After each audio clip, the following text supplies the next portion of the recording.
Damos la bienvenida al doctor Yacu Pérez, quien fue candidato a la presidencia de la República. La elección se dio ayer, termina este proceso electoral en Ecuador, consagrando a Guillermo Lasso como presidente de Ecuador. Doctor Pérez, le damos la bienvenida y quisiéramos conocer su evaluación, el balance que usted realiza de este proceso electoral y el resultado final en proyección al futuro mediato e inmediato de Ecuador. Buenos días, ingeniero Gustavo Cardoso, y a la directa audiencia de Antena 1 y otras emisoras que reproducen. Las elecciones en segunda vuelta creo que marcan una diferencia en cuanto a la realización por parte del organismo electoral. Menos mal que así se dio. Recordemos que en la primera vuelta los resultados se conoció después de algunas semanas. Cuando estuvimos el domingo 7, nosotros estuvimos ubicados en segundo lugar durante algunos días, el día domingo, lunes, martes, miércoles. El miércoles a la medianoche nos bajaron al tercer lugar y hoy tuvimos ya resultados consolidados a las 9 de la noche, entonces marca una diferencia enorme. Igualmente, en las actas con inconsistencias o actas con irregularidades, esta vez creo que alcanzó a 3.5, en la primera alcanzó más del 15%, y justamente esas actas con inconsistencias llevaron para cometer uno más de las facetas del fraude electoral.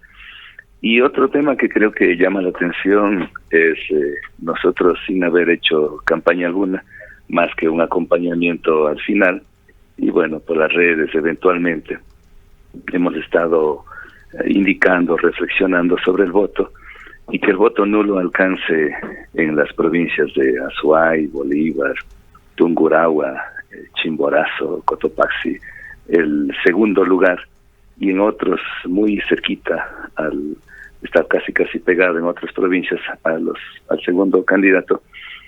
Sí debería invitarles a reflexionar al nuevo presidente de la República para que tenga presente que ese voto nulo es en objeción, es en apelación, es en resistencia, porque no se le confía al nuevo gobierno y que debería escuchar, debería ser sensible ante los clamores de un sector importante de la sociedad, porque si el señor presidente electo Guillermo Lasso hoy gana con 4.500.000 votos, hay otros 4.100.000 votos del señor Arauz y otra cantidad similar, que es entre los nulos, blancos y ausentismo se compagina. Es decir, el voto nulo ha alcanzado un porcentaje enorme, histórico.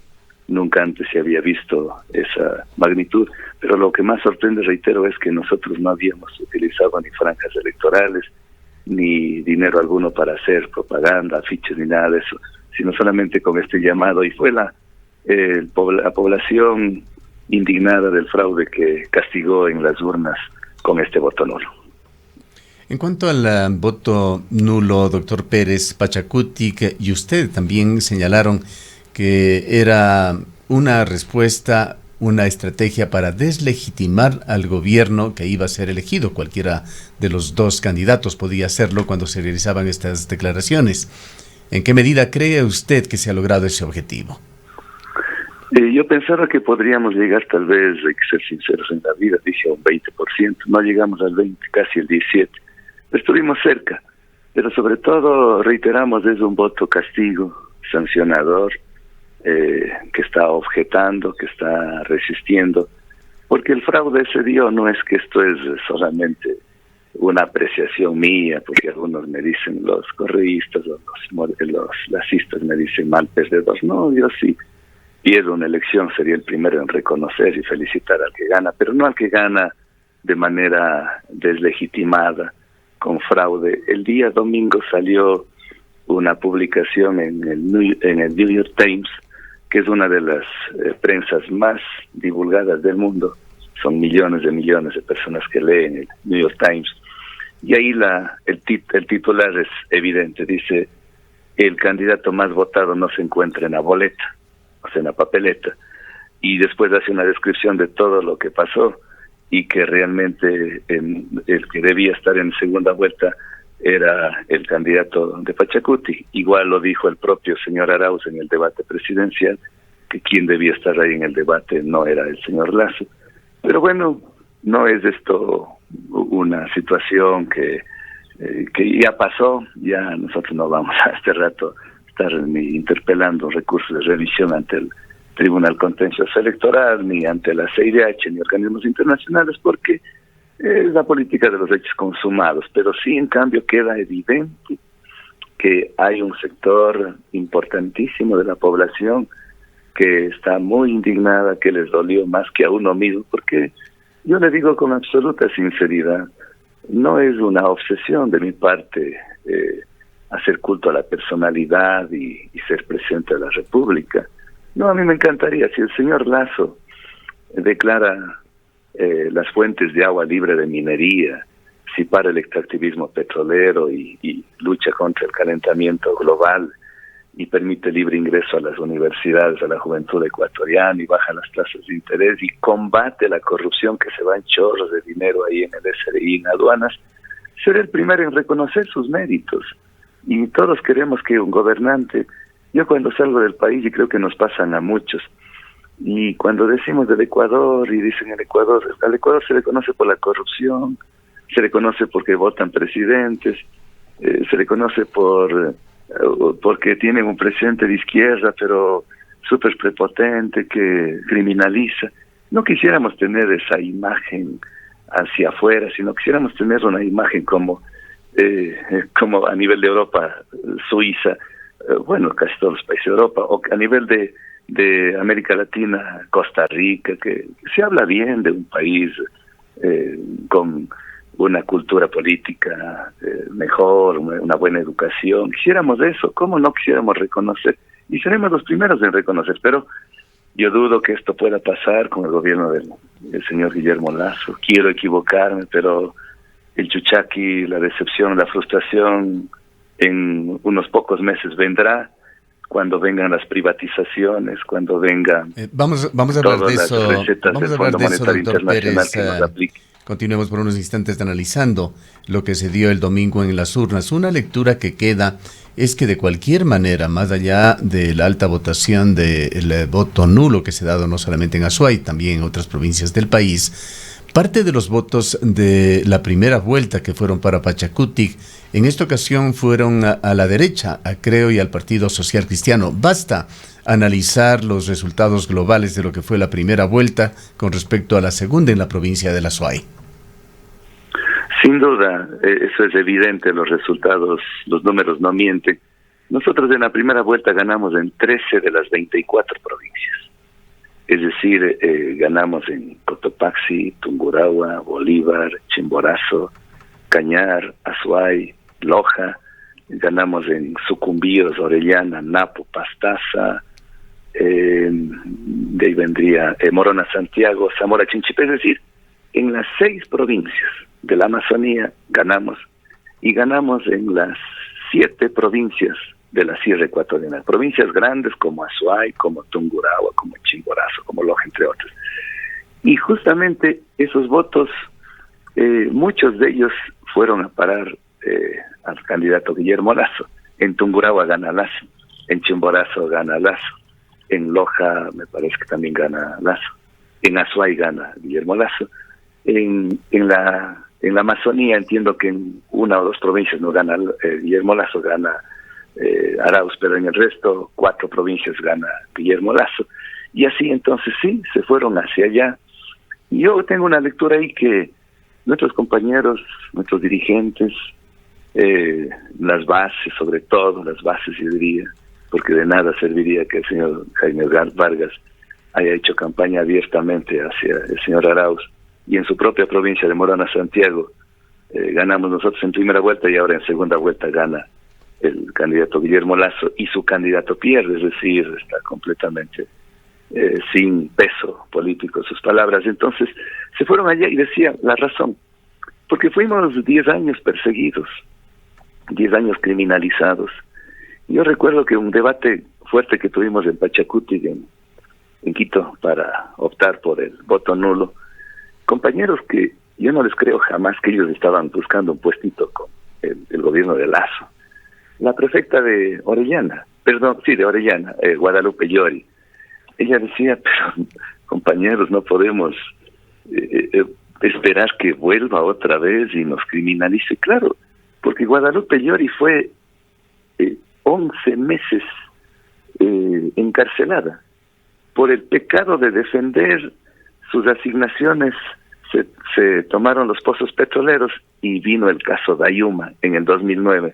Mientras ella estuvo allá defendiendo las asignaciones que por ley les corresponde, porque son provincias donde sale la riqueza del petróleo, pero no les dan nada. Nosotros en el mismo 2009 estuvimos aquí encarcelados por defender el agua de Quimsacoche. Es decir, ¿cómo no entenderles a ellos? Y ellos decían en ese sentido que ellos, pues, nos duele votar por un neoliberal, por una derecha recalcitrante, pero no queremos por un autócrata, decían en estos términos, por un criminal. Eso es lo que creo que pegó muchísimo y por eso los votos se fueron hacia allá. Nosotros en realidad hicimos nuestras reflexiones y nuestras sugerencias, nuestras recomendaciones por el nulo, porque decíamos también, ¿por qué el nulo? Porque somos distintos.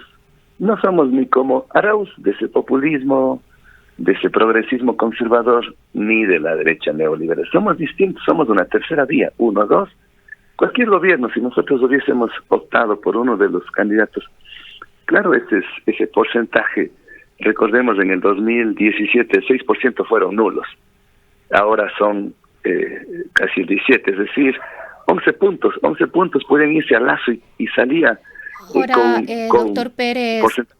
Ahora, doctor Pérez, muy buenos días. Este importante porcentaje que ha tenido el voto nulo y ese voto de rechazo, digamos, a ambos candidatos que también existió en este proceso electoral, le va a obligar, sin duda alguna, al presidente Guillermo Lasso a buscar alianzas. Y uno de los espacios en los que ya se vienen trabajando este tipo de alianzas es la Asamblea Nacional. Como Movimiento Pachacutic han tenido ya acercamientos, reuniones, prácticamente está cristalizada la constitución de un bloque con la izquierda democrática, con el sector de asambleístas independientes, entre ellos el exalcalde de Cuenca, el ingeniero Marcelo Cabrera Palacios, pero nos preguntamos si han tenido acercamientos con los asambleístas del bloque del movimiento Creo y del Partido Social Cristiano. ¿Cómo van a manejar esta situación, sobre todo para el primer día, la primera sesión de la Asamblea Nacional para la elección y designación de autoridades? Rosanita, buenos días. Tuvimos una reunión formal con el bloque de los asambleístas de Izquierda Democrática en Quito, en la Asamblea de los Presidentes, justo en la Asamblea Nacional, los mismos que estuvieron acompañados del ex candidato a la presidencia, Javier Herbas, y ahí se realizó un acto formal desde el himno nacional hasta las participaciones de los compañeros, y lo que se fue haciendo es diseñando una propuesta de una agenda legislativa, porque habíamos dicho nosotros, la primera propuesta escuché de nuestro jefe de bancada, que es el compañero asambleísta de Chimborazo, Rafael Lucero, que la propuesta era de Izquierda Democrática que ponían ellos la presidencia o vicepresidencia y nosotros como Pachacuti la presidencia. Pero no tenemos los suficientes votos, entonces toca extender más invitaciones. Pero antes de acordar quiénes serían los cargos para la dirección de la Asamblea, los cargos directivos de la Asamblea, yo había propuesto que primero conversemos sobre la agenda legislativa. Una agenda legislativa que nos una a varios sectores. ¿Y cuál es esa agenda legislativa que nosotros presentamos? Era basado en nuestro plan de gobierno de las 4 Es, la ecología. Entonces, dentro de la ecología, una lucha frontal hacia el extractivismo, y para eso la consulta popular o una declaratoria a nivel del país, pero ya legislativamente hablando, de declararle al Ecuador territorio libre de minería metálica en las fuentes de agua, zonas de biodiversidad, páramos, humedales, en fin. El otro, que paremos con la frontera petrolera, la expansión de la frontera petrolera, si no se profundice se repotencian los pozos petroleros que están este rato en explotación. Es en la parte ecológica, en la parte económica, todo lo que nosotros habíamos propuesto para no ir muy largo sobre el desarrollo de estos 4 temas. Y ahí lo que se agregó en parte de la lucha contra la corrupción era el juicio político a los vocales del Consejo Nacional Electoral. Y hasta ahí hemos llegado a un acuerdo. También un punto que se agregó ahí era la descentralización en favor de, a más de los, podríamos decir, a más de los las 4 E's, ecología, economía, educación y ética. Se agregó como un punto transversal la desconcentración y la descentralización con recursos para los gobiernos locales. Y en función de eso, entonces, ir caminando en los acuerdos en la Asamblea. Eso fue un primer intento. Estuvimos de acuerdo.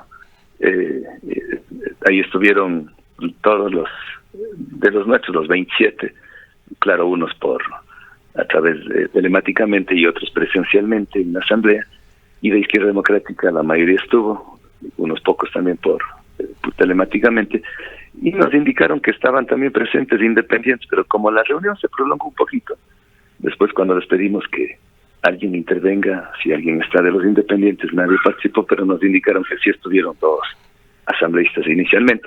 En realidad yo no sé quiénes nomás conforman el grupo de independientes, sí, pero está sobre estos detalles quería preguntarle, doctor Pérez.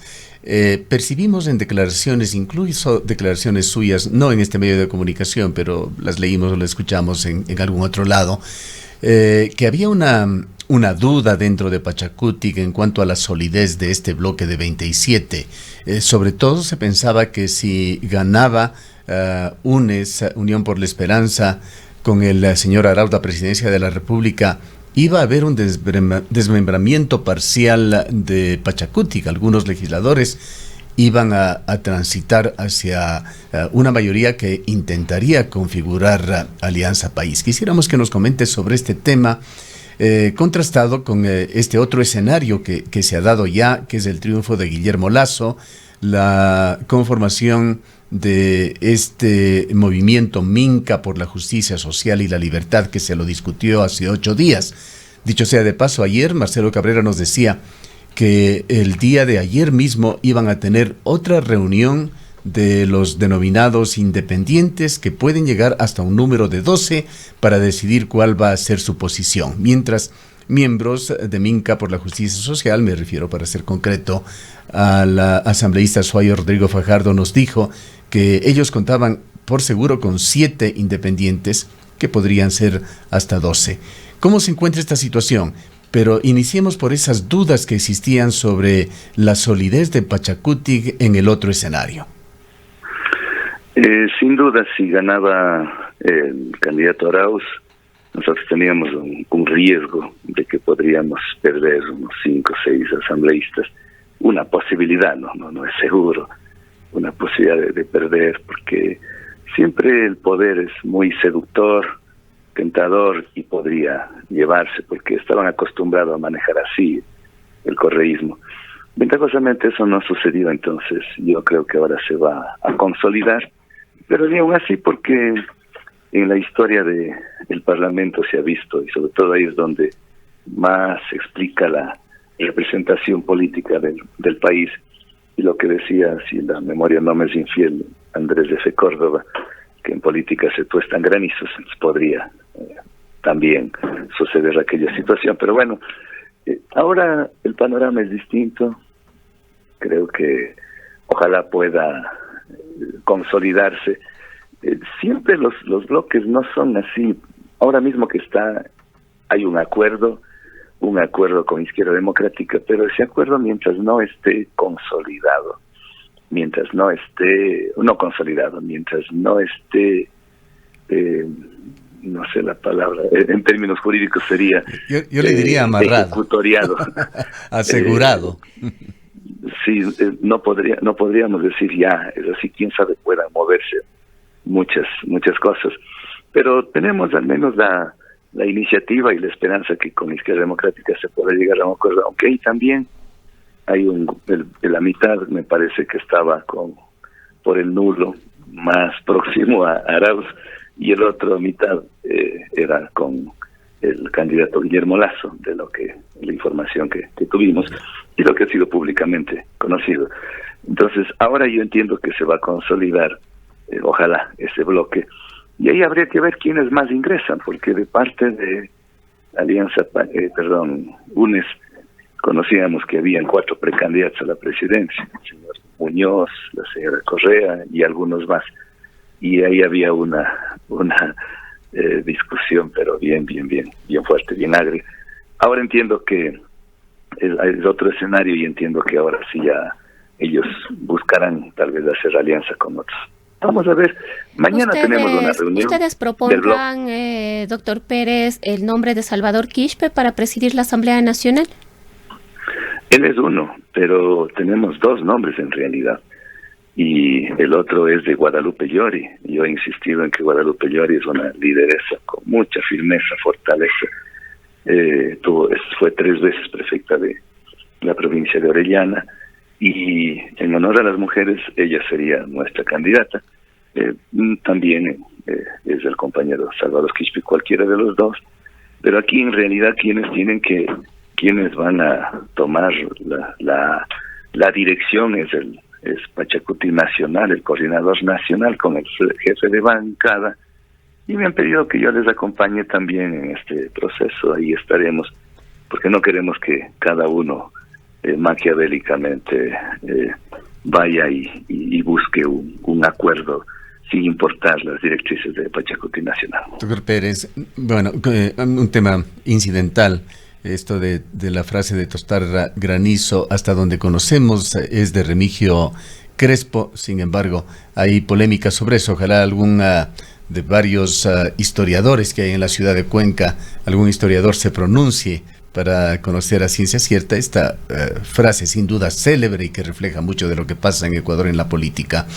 Pero quedándonos en la Asamblea, si es que se llega a consolidar esta alianza que ustedes vienen discutiéndola desde hace 8 días, Minca por la Justicia Social y la Libertad, cuentan con 45 votos de la izquierda democrática y de Pachacuti. Eventualmente, en el mejor de los casos, 12 legisladores hoy denominados independientes completarían 57, pero en la Asamblea usted sabe que para actuar en forma efectiva requieren 70. ¿Hacia dónde irían esas otras negociaciones o cabildeos para lograr una mayoría en la Asamblea? Quedan allí 2 sectores visibles, el uno que sería de la derecha, ligados al actual gobierno elegido el domingo, Partido Social Cristiano y Creo, y los otros serían los asambleístas de Alianza País. Le veo complejo el panorama porque el movimiento Creo y Social Cristianos no sé si acepten enjuiciar y mandarle a la casa a los vocales del Consejo Nacional Electoral y Tribunal Contencioso Electoral por las travesuras que cometieron con el fraude electoral. No sé si ellos vayan a votar para que los que hicieron las travesuras se vayan a la casa, el señor Pita, el señor Cabrera, la señora Tamay y todos. Entonces ahí yo veo un escollo fuerte, porque esa es nuestra demanda de nuestro bloque y de Pachacuti a nivel nacional. Se han expresado con tanta indignación por lo que nos hicieron, y eso es un punto fundamental que no se puede renunciar, el juicio político, pero no solamente el juicio político, sino el compromiso con las pruebas que existan de destituirles a estos malos sujetos que están ahí en el Consejo Nacional Electoral, por un lado. Por otro lado, nosotros, si las circunstancias no se dan, al menos mi posición es quedarnos sin cargos directivos de la Asamblea, pero no comprometernos nuestra legitimidad que hemos alcanzado. Lo que la población ecuatoriana no quiere negociaciones de cargos burocráticos, lo que quiere es leyes que beneficien al país y quiere fiscalización a todos los actos de corrupción, que nada quede en la impunidad. Eso no significa que nosotros no que aspiremos con legitimidad, que tenemos un cargo preponderante como sería la presidencia o vicepresidencia de la Asamblea. Creo que tenemos legitimidad para hacerlo ello, pero si a costa o maquiavélicamente, sin importar los principios del movimiento Pachacuti y de los sectores sociales, porque no podemos hablar solamente del movimiento indígena, la votación que alcanzamos también es la voz expresada de muchos sectores sociales y de la ciudadanía en general, que ve con expectativa, con esperanza, como un sueño a este sector político, y nosotros no quisiéramos jamás hipotecarnos ante los grupos de poder máximo que tienen rabo de paja, muchos de ellos. Algunos conocidos suyos, no sé si de amigos, doctor Pérez, como el economista Pablo Dávalos, el economista Marco Flores, economistas denominados heterodoxos, dijeron en entrevistas previas con este medio de comunicación antes de las elecciones de que Ecuador jamás votará por un banquero. Tenían la convicción de que Guillermo Lasso no tenía ninguna posibilidad de ganar. Le preguntamos a usted qué ha provocado que Ecuador vote por un banquero, y también por qué su pesimismo con respecto a un eventual éxito en el gobierno de Lasso. Yo también creía de la misma manera. Yo tengo que reconocer que uno no es infalible, tiene muchos errores. Yo también pensé que el Lasso no va a llegar jamás a la presidencia por esos conflictos de interés de la banca con el Estado y todo lo que se dio durante el gobierno de Maguad, porque ahí fue superministro, recordemos, el señor Guillermo Lasso, gobernador, superministro, y después renunció al cargo en el feriado bancario, para ahí es donde creció. Nosotros lo que dijimos ahí es de los certificados, de los CDRs, certificado de depósitos bancarios, que fue una verdadera estafa a los ecuatorianos y que está salpicado en ese tema. Y claro que la población ya se olvidó de eso. Eso era en el año 2000, no se han pasado 21 años. Ahí se dio la estampida de la migración hacia Estados Unidos, Europa, de la gente que no sabía qué hacer, y pensamos en esos términos.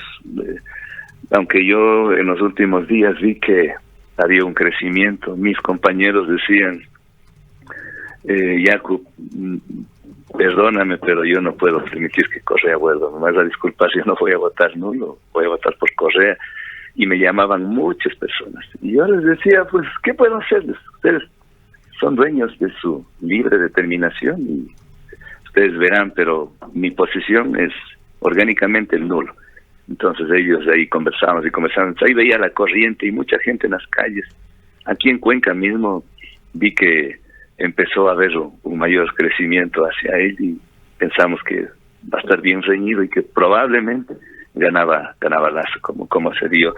Ahora, ¿por qué mi falta de confianza en el presidente Lasso? Reitero una vez más, yo le digo de corazón que ojalá le vaya bien al presidente, porque el Ecuador está en una situación dramática.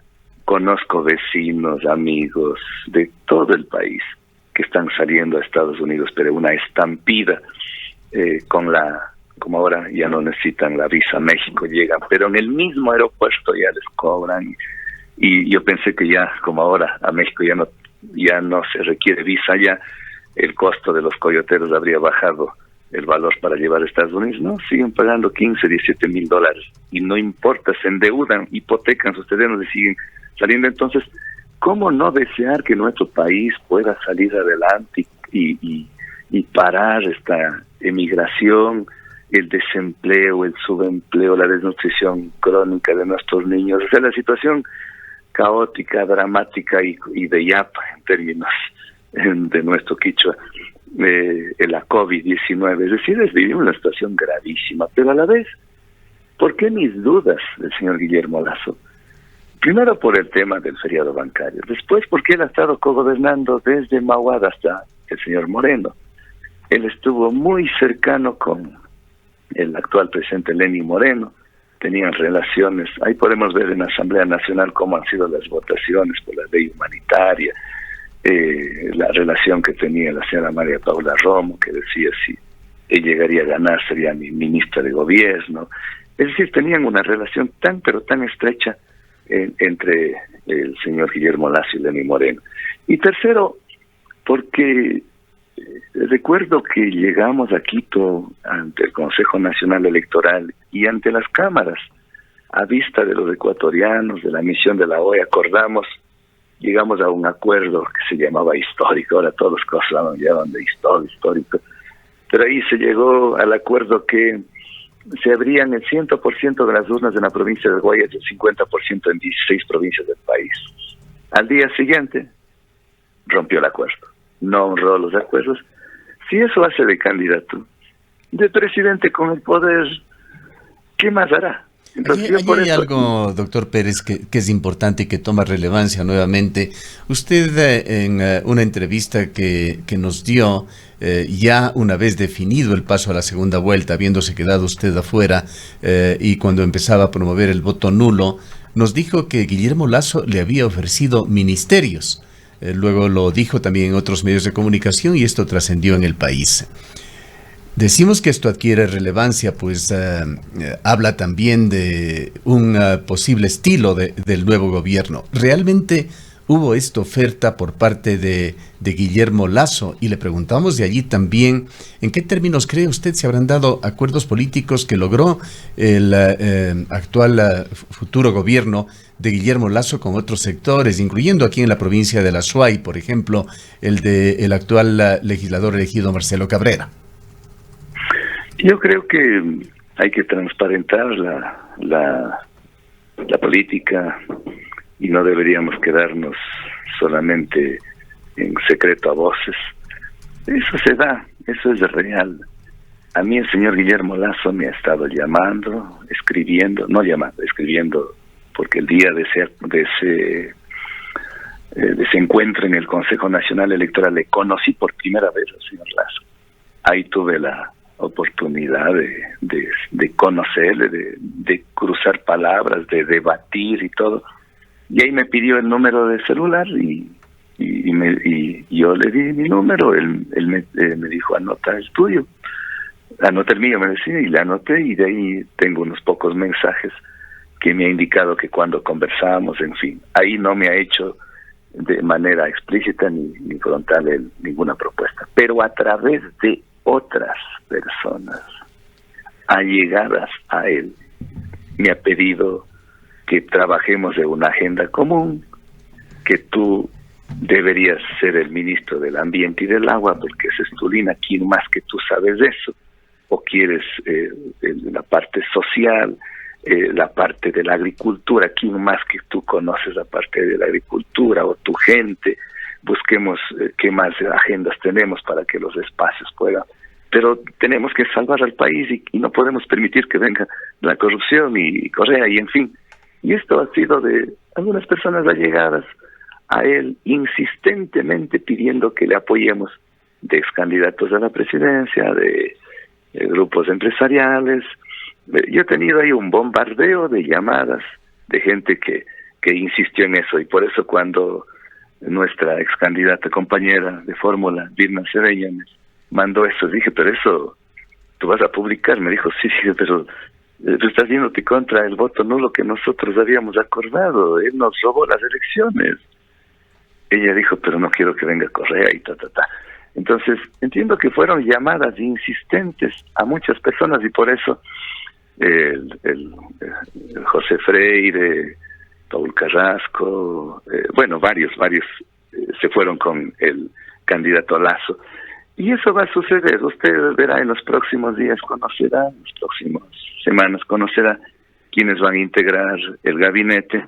Y ya lo dijo ayer el señor Guillermo Lasso, que no se sorprendan que invitará a otros sectores. Yo creo que es bueno que se invite no solamente a gente de Creo, que se invite a otros sectores. Pero lo malo es a cambio de qué.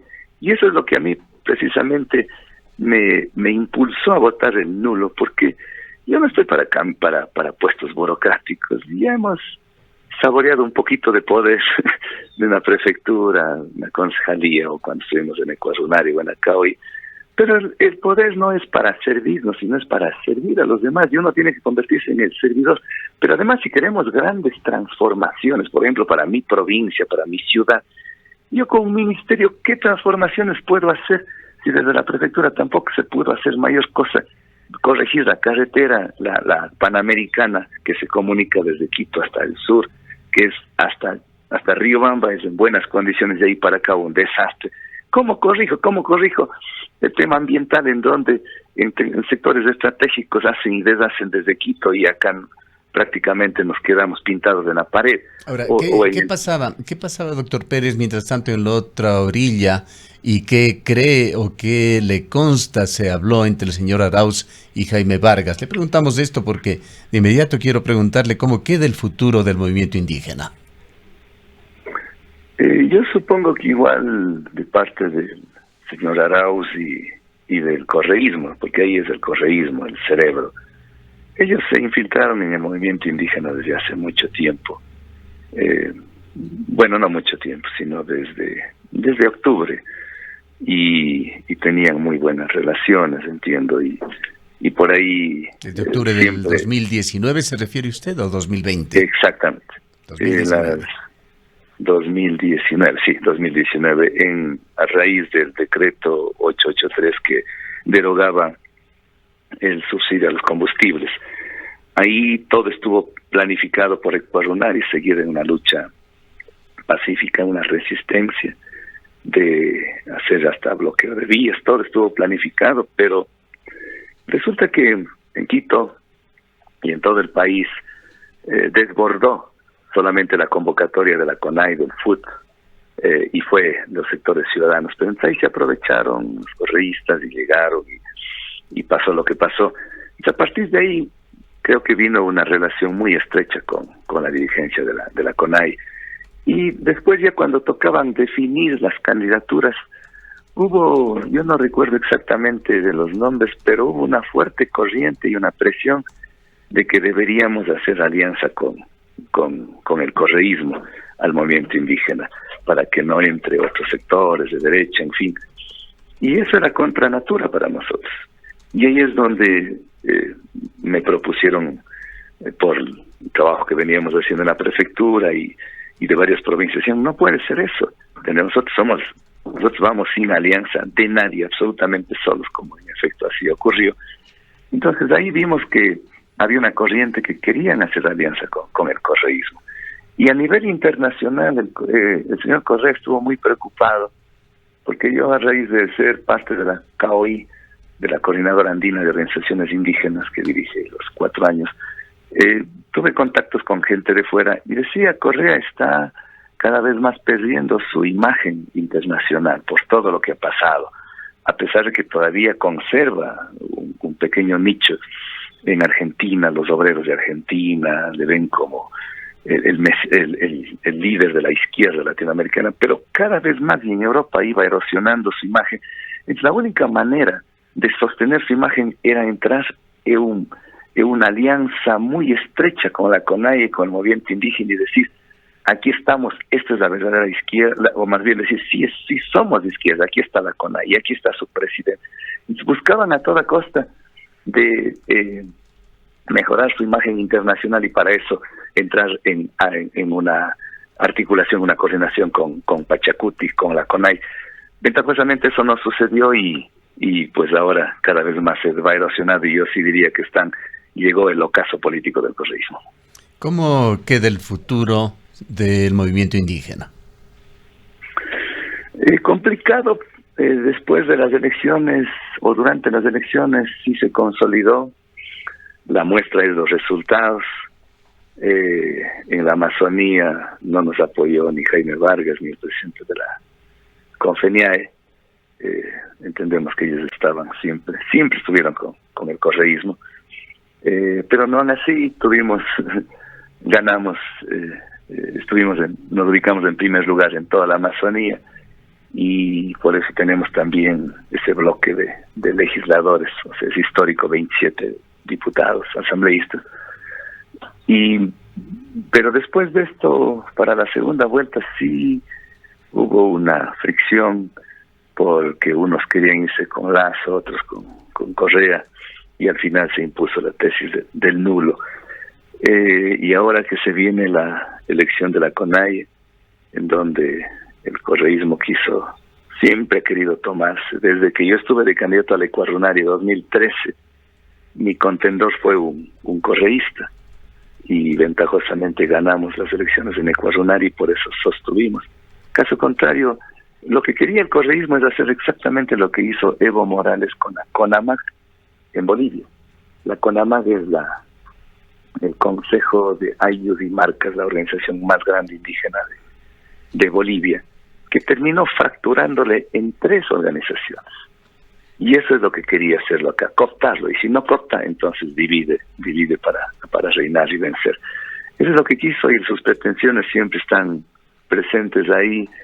Y el correísmo tuvo gente vinculada y conocía todas nuestras movidas, nuestras estrategias, nuestra organización, cómo se maneja el movimiento indígena. Se tuvo gente muy adentrada, y eso nos preocupa porque recordemos que hay Virgilio Hernández, el señor Buendía, estuvieron antes con el movimiento indígena, el seguro campesino, y conocían. Por eso es que casi nos dividen. No nos dividieron, pero nos debilitaron bastante. De todas maneras, hay que esperar. Creo que ahora estamos ante un escenario distinto. Ahora los legítimos contradictores al gobierno de Lazo, si no cumple sus promesas, va a ser el movimiento indígena, los sectores sociales. Creo que esta coalición que formamos con la Minga por la Vida, con el Frente Unitario de los Trabajadores, con la Unión Nacional de Educadores, con la Federación de Estudiantes Universitarios y Secundarios del Ecuador, con sectores del pueblo Montubio y obviamente el Pachacuti y todos, fue una linda experiencia, se consolidó, por eso los resultados exitosos, y ojalá aspiramos que esto se mantenga. Y yo estoy seguro que se va a mantener, solo que vamos a tener algunas pequeñas fisuras, pero sí nos vamos a mantener. La resistencia siempre nos une, las elecciones nos dividen. Ahora, y con esto terminamos, doctor Pérez, hay criterios, así se puede leer en varias reseñas que se hacen sobre Ecuador tras el triunfo de Guillermo Lasso, de que el movimiento indígena en Ecuador, aunque no ganó la presidencia de la República, se encuentra en un momento muy interesante, tiene una importante cuota de poder en la Asamblea, presencia en la política nacional. No ha llegado a la predominancia de los años 80, pero está mucho mejor que en los últimos años. Pero cabe recordar también que en el pasado cercano no le fue bien al movimiento indígena. Me refiero a lo que pasó con esos ententes que se dieron con Aye, Pachacuti, movimientos indígenas apoyando a Lucio Gutiérrez, terminaron finalmente tumbándolo. Los pactos, la cercanía que se tuvo también en los inicios con el apoyo a Rafael Correa, terminaron perseguidos y en la oposición. Ahora entran como oposición, observando en esos primeros momentos a Guillermo Lasso. La pregunta es, ¿va a poder marcar el movimiento indígena una especie de tercera vía que les lleve fortificados hacia el 2025? Vamos a marcar esa tercera vía, y todo lo que hemos conseguido hoy es fruto de las luchas históricas que no podemos nunca dejar de reconocer y agradecer a nuestros mayores por la lucha que hicieron. A veces la historia tartamudea, decimos, porque si bien en los 90 el levantamiento, en el 92, pero los resultados no fueron lo que aspirábamos, ¿no? Quizás ahí estuvimos un poquito cerrados, tal vez sectarios.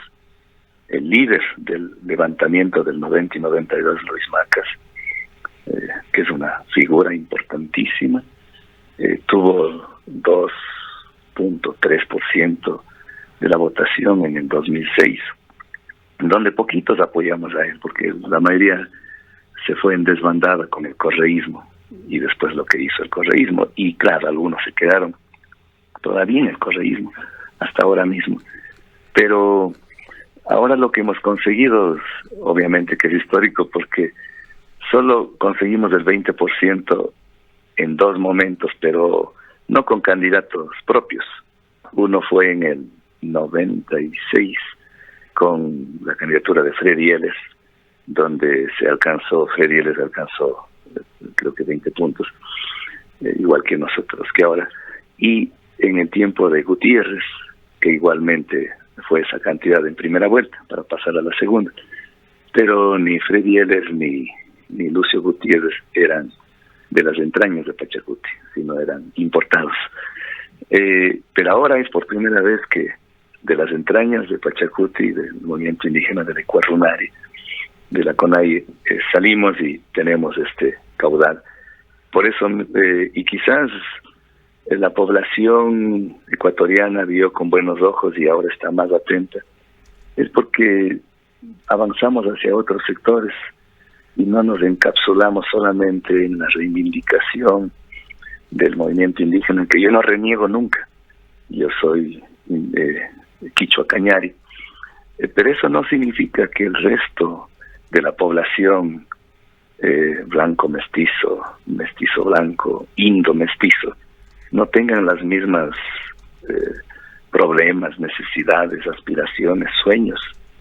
En realidad yo aspiro que algún rato el racismo se supere, el racismo de los blancos mestizos hacia los indígenas y el consigno invertido desde los indígenas hacia los blancos.